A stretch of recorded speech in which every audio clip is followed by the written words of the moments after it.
प्राण देने तक विश्वासी रहे। यहाँ पर आ रहा है प्राण देने तक विश्वासी रहे, और परमेश्वर कह रहा है कि ऐसा होगा। परमेश्वर नहीं कह रहा है कि मैं जो हो ऐसा होने नहीं दूंगा, है ना। परमेश्वर कह रहा है ऐसा होगा। क्लेश आएंगे, दुख झेलने पड़ेंगे, तकलीफें आएंगी।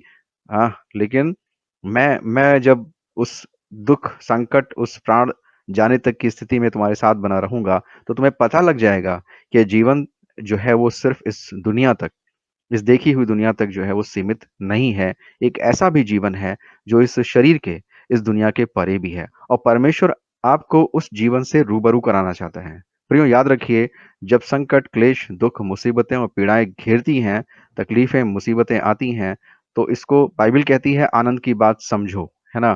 क्योंकि परमेश्वर तुम्हारे भीतर कार्य कर रहा है और तुमको उस संसार से और भी रूबरू कराना चाहता है, जो अनदेखा संसार है। तभी तो हम आशा रखेंगे कि एक दिन हम इस झूठे, छलावे से भरे संसार, पीड़ा से भरे संसार, जहाँ पर मृत्यु हर समय पीछा करती रहती है, इस संसार से छूटकर हम उस राज्य में प्रवेश करने पाएंगे जहाँ मृत्यु नहीं होगी, क्लेश नहीं होंगे, संकट नहीं होंगे, पीड़ाएं नहीं होंगी, है ना। वहां पर परमेश्वर का आनंद होगा और हम परमेश्वर के साथ रहेंगे। So that will be the perfect place for us which we are searching, है ना, जिसकी खोज में हम हैं। और इब्रानियों में यहाँ तक लिखा है कि बहुत से लोग आरे से चीरे गए, है ना, कुल्हाड़े से काट दिए गए, लेकिन वो एक ऐसे आने वाले नगर की बाट जो रहे थे जिसके सामने ये जो दुनिया है वो कुछ भी नहीं है ना। ये दुनिया कुछ भी नहीं है उस दुनिया के आगे जो आने वाली है। और अगर कोई कहे कि ये झूठी आशा है, ये ऐसा कैसे हो सकता है, तो मैं फिर कहूंगा कि जब क्लेश और संकट और मुसीबतें और मृत्यु पीछा करेगी, और उस जगह पर जब परमेश्वर का आनंद और परमेश्वर का जीवन प्रकट होगा, तो आपको स्वयं पता लग जाएगा कि वाकई में इस शरीर से बाहर भी कोई जीवन है। मैं पतरस के विषय में आपको याद दिलाना चाहता हूँ। जब पतरस ने देखा कि यीशु मसीह को क्रूस पर चढ़ाया जा चुका है, वो मर चुका है, उसकी आशा खत्म हो चुकी थी। पतरस की आशा ने दम तोड़ दिया था, और जाके वो पुराने अपने कारोबार में फिर जुट गया मछली पकड़ने के लिए। आपको सबको अच्छे से याद है। लेकिन जब वो जीवन, वो जीवित यीशु मसीह उस पर प्रकट हो गए, वो छोड़ छाड़ के वो सारी चीजें, वो फिर से वापस उस जीवन की तरफ वो आ गया, और वो जान गया कि मृत्यु जो है वो अंतिम पड़ाव नहीं है।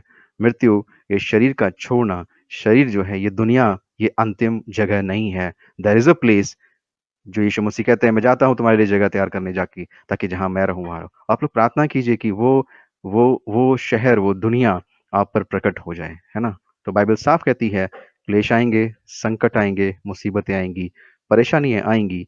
उस स्थिति में ये क्यों आएंगी, कुछ लोग कहते हैं क्यों आएंगी, ताकि परमेश्वर दिखा सके कि एक वो भी राज्य है जो इस संसार के परे है, और परमेश्वर आपको उसके लिए तैयार कर रहे हैं। कभी कभी क्या होता है, शैतान बहुत सी बातें लेकर के हमारे सामने खड़ा होता है कि बस देख लिया, है ना, बहुत विश्वास करते हो, है ना, बहुत परमेश्वर पर आशा रखते हो, है ना। तो बहुत सी ऐसी चीजें हमारा पीछा कर सकती हैं, हमको क्लेशों में, संकटों में, मृत्यु की पौड़ा पर लेके जा सकती हैं। ऐसे हालात में आपको प्रार्थना करनी है, परमेश्वर अगर ये क्लेश आते हैं, संकटें आती हैं, पीड़ाएं आती हैं, मुसीबतें आती हैं, पिता हमें संभलने के लिए सामर्थ दीजिए। कई लोगों का जीवन मैंने व्यक्तिगत देखा है कि बहुत पीड़ाओं में रहता है, पीड़ाओं से गुजरा है ना। पीड़ाओं में वो लोग अपनी जिंदगी बिताते हैं और प्रार्थना करते हैं, लेकिन उन पीड़ाओं से उनको छुटकारा नहीं मिलता। और पौलुस के लिए मुझे एक बात याद आ रही है, प्रभु परमेश्वर कहते हैं, यीशु मसीह कहते हैं कि मेरा अनुग्रह तेरे लिए काफी है। So that grace we need, that power we need to sustain in the in the time of crisis, in the time of the pain, है ना। जो सच्चे वचन होंगे, जो सत्य के वचन होंगे, परमेश्वर के वचन होंगे, वो आपको झूठी, बनावटी और दिखावटी बातों से मुक्त करके आपको परमेश्वर की तरफ और लेके जाएंगे। परमेश्वर से आपके संबंध को और मजबूत करेंगे। सत्य के वचन, है ना। 23 पद को बहुत अच्छा यहाँ पर है, प्रेरितों 20 का 23, यहाँ पर पवित्र आत्मा उसको बोल रहा है कि बंधन तैयार है, क्लेश तैयार है ना। क्लेश तैयार है, बंधन तैयार है। हाँ, घबराओ नहीं, है तैयार, लेकिन तुम ढांढस बांधो, है ना। तुम डरना नहीं, है ना, घबराना नहीं, है ना। मत डर क्योंकि मैं तेरे साथ हूँ, इधर उधर मत ताक क्योंकि मैं तेरा परमेश्वर हूँ।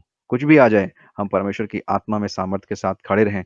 वो साक्षात्कार परमेश्वर का आपके जीवन में होना नितांत आवश्यक है, क्योंकि कल परिस्थितियां क्या हो जाएं, कल कौन सी परिस्थितियां, कौन सी बातें पलट जाएं, जिस पर हम खड़े ना हो सके और बाद में हमको बहुत पछतावा हो कि हमने जीवन से जो है वो मुख मोड़ लिया, है ना? हमने जीवन की गवाही नहीं दी। परमेश्वर का वचन कहता है कि जो मनुष्य के सामने मेरा अंगीकार करेगा, मैं अपने परमेश्वर के राज्य में उसका स्वीकार कर लूँगा और जो मनुष्य के सामने मेरा मुझे तिरस्कार करेगा या मुझे नहीं मानेगा, मैं भी उसको ग्रहण नहीं करूँगा, है ना? प्राण देने तक विश्वास योग्य रहे, तो जीवन का मुकुट हमको मिलेगा। So you you have to be joyful, है ना? परमेश्वर के आनंद के ओरिजिनल आनंद में, रियल आनंद में आपको भरने के लिए परमेश्वर का पवित्र आत्मा की आवश्यकता है, परमेश्वर की सामर्थ्य की आवश्यकता है। माँगिए, हर एक कष्ट, मुसीबत और तकलीफ़ों में ये तो कहे कि वो दूर हो जाए, लेकिन उससे पहले परमेश्वर अगर ये आई है, ये टेस्ट आया है, तो इस टेस्ट को अटेम्प्ट करके उसको पास करने में आप मेरी सहायता कीजिए।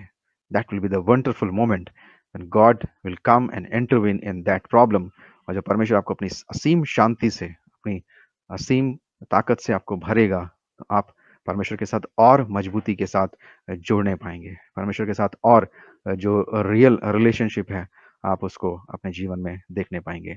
So thank you very much for giving this golden versus, है ना? परमेश्वर की ये तमाम बातें जो हमें हमारी आत्मा में हमको मजबूत करती हैं कि जब ताड़ना होती है, जब परेशानियाँ आती हैं, जब दिक्कतें आती हैं, तो एक अच्छे पिता के समान हमको कभी-कभी दंडित भी करता है।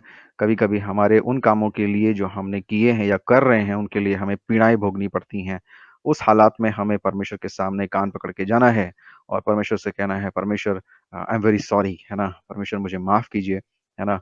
मुझे अ, तमाम उन बातों को जो आपके विरोध की हैं, आपके विपरीत की हैं, आपकी आज्ञा के उल्लंघन की हैं, उन बातों से मुझे बचा के रखिए, है ना? ऐसी प्रार्थना आपको करनी है कि परमेश्वर मैं आपके विरोध में जाना नहीं चाहता या जाना नहीं चाहती। एक और निकाल लेते हैं, जब ये चर्चा चल ही रही है, इस विषय पर चल ही रही है, तो कुछ और पद भी सपोर्ट में हैं, जिनको हम देखेंगे। प्रेरितों की पुस्तक, उसका 20 का 24 यहाँ पर कह रहा है कि परंतु मैं अपने प्राण को कुछ नहीं समझता कि उसे प्रिय जानूँ, वरन यह कि मैं अपनी दौड़ को और उस सेवा को पूरी करूँ, जो मैंने परमेश्वर के अनुग्रह के सुसमाचार पर गवाही देने के लिए प्रभु यीशु मसीह से पाई है ना? ये कह रहा है प्रभु यीशु मसीह से पाई है ना?